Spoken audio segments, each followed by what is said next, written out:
Assalamualaikum. Hai semua, hari ini saya nak berkongsi kuih yang mudah. Kuih ni semua orang boleh buat. Kuih ketayap. Jom, saksikanlah video saya ni sehingga habis. Mula-mula sekali kita masak inti. Inti ni ramai orang dah pandai buat inti ya. Tapi itulah masing-masing punya cara ya. Ni cara saya lah buat inti. Ni nyo. Nyo ni kita ambil yang sedang inti. Ni daun pandan. Ni kita masukkan air dalam setengah cawan. Ini sirap ros.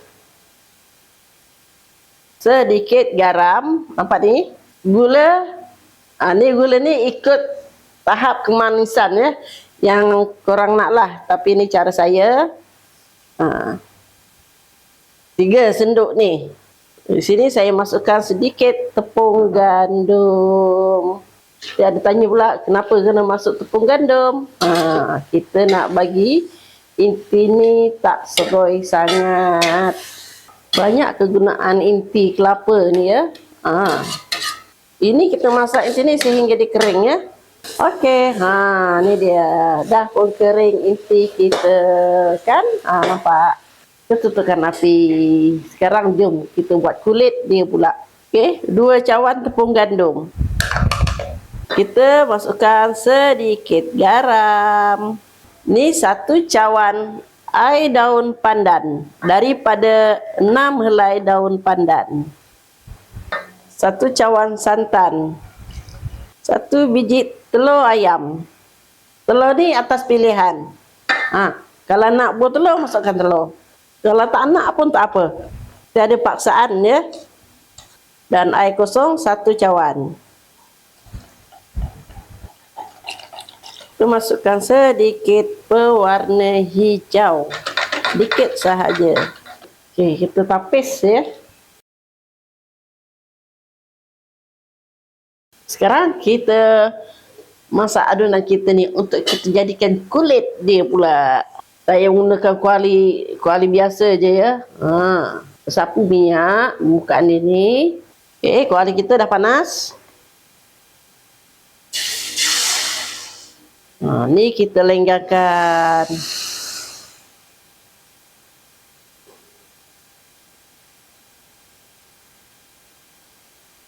Api jangan kuat. Nak tahu ketayap kita ni masak, nak tahu kulit ketayap kita ni masak, tengok ya bahagian tepi ni dia akan terangkat.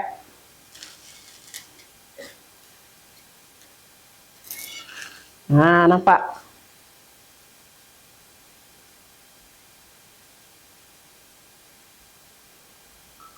Okey, dah pun siap kuih ketayap kita. Sekarang kita nak bubuh inti pula. Okey.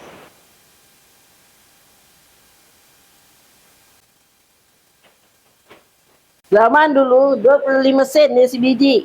Kuihnya agak besar juga. Tapi lah ni 50 sen. Kuihnya sekali ngap dia dah habis.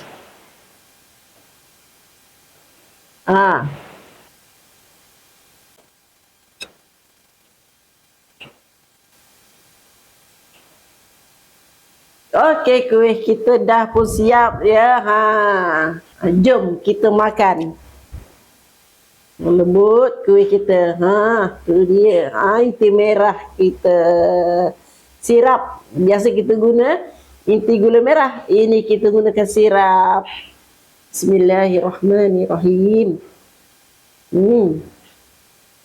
Rasa sirap, rasa pandan. Selamat mencuba ya.